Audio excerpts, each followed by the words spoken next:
करेगा तब तक इस समाज का और इस राष्ट्र संसार का सुधार नहीं होने वाला। हम चाहे कितने भी गीतों को सुने, कितने भी बड़े बड़े विद्वानों को सुने, कुछ भी करें, जब तक हम अपने अंतःकरण से स्वयं से सुधार नहीं करेंगे, स्वयं का सुधार नहीं करेंगे, तब तक समाज और संसार का सुधार नहीं होने वाला।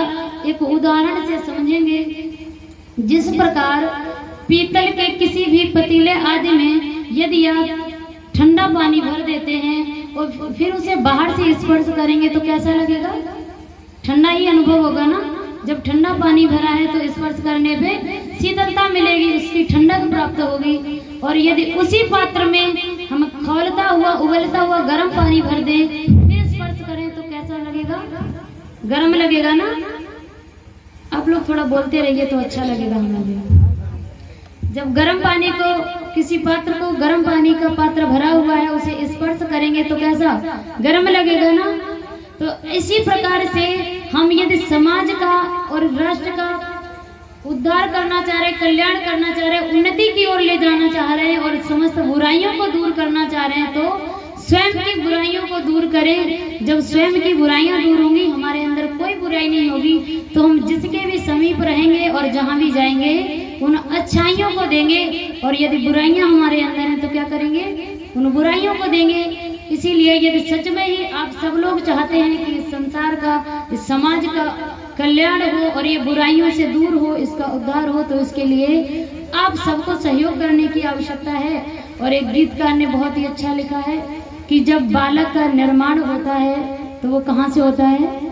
उसके घर से होता है, और घर में भी प्रथम उसकी माँ से होता है।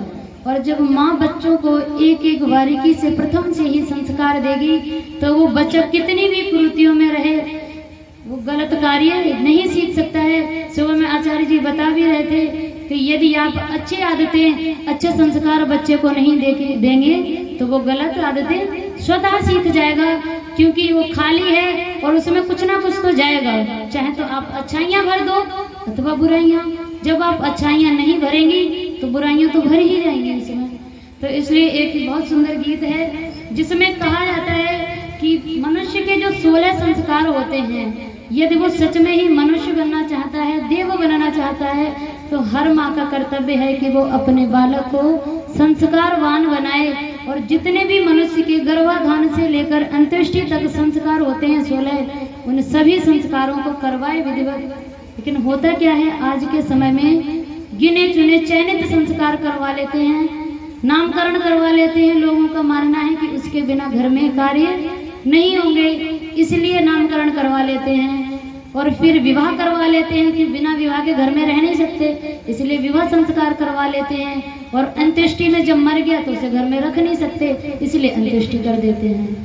तो इन 3 संस्कारों के अतिरिक्त जिनमें बच्चे को संस्कार दिए जाते हैं, उन सभी महत्वपूर्ण संस्कारों को छोड़ देते हैं।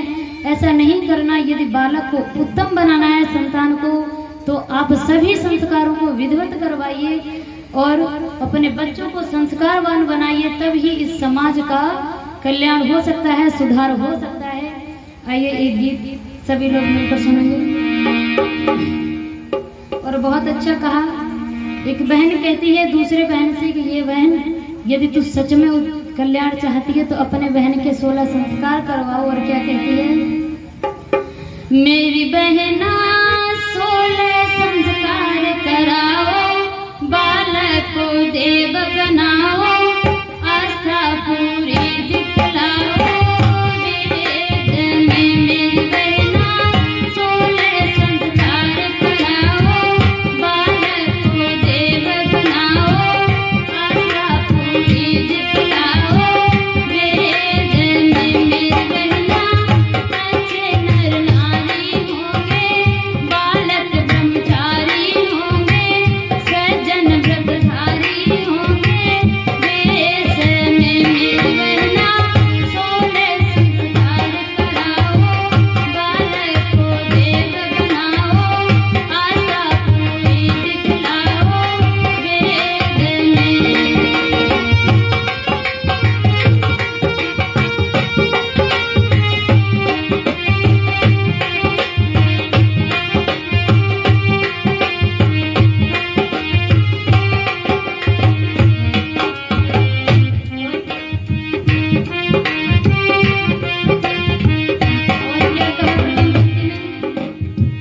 वेद